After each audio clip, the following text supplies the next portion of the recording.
mayor sa mong miabot, narami sa imong tapad, gagulit sa imong kamot, dili ka na mo buhian, butomi sa imong tanan, maluloy sa katawan, dali ra nga maduulan, basta naa kay problema, dili na ka mabala ka mayor, imano ang duula, hatag dito sa imuha, matinabangon sa tanan, mahinatagon sa tanan, nagmanambuong nakbayan, sukutin sa iyang tanan, sinintado tanang dalan, ug daghan kay pag-usap, napag ka namang salutuan, kay tada akong syudad, tanang tao malingaw, basta ikaw among mayor, atong lugar nagmalinaw, way gubot permit ispon, tada natong pagpuyong, ug pamilya nagmalipayon, dagang taong giasinso, ug lugar nagmalambuon, wala kay makasulti, makaingon yung kaugwaw, tada natong CDO, mayor Imano Kitagaw.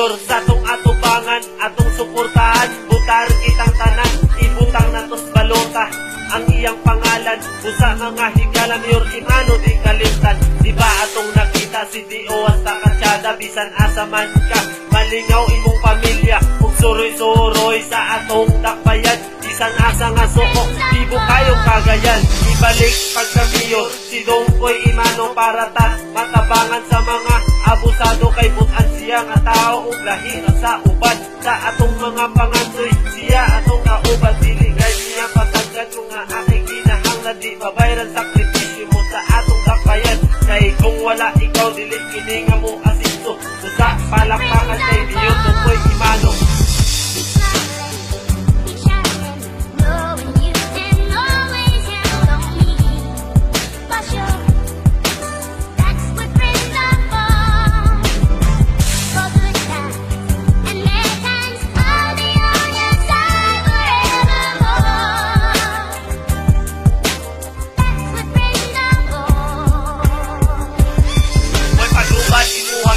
Atong mga kabos, way pag-usap ang mga saan mo, kamo ako ang boss, di mabayran ang sakripisyo mo, nakira sa uban, di malintang ka maayo mo, di mamilig sa bangat, nasapian, umubi sa imong minubutar, di matadang siti-uti kung wala ka sa lugar, di madabes kay kalinahon, kagayan pinakatanan, di ba lugar nagmalapuhon, tungkol na rin siyahan, padayon Pilipino para tanga mo asinso, padayon Pilipino kay dagan pa kay pagbago, sa atong syudad, dagan pa imong matabangan, sa atong syudad, lupor kami sa imong tanan, matigulang batanon sa imo, permi saludo pag abot sa eleksyon, Mayor Imano numero 1, sa among balota, ikaw ang naguna, so la la la la la, tunay ka nga mga pamilya.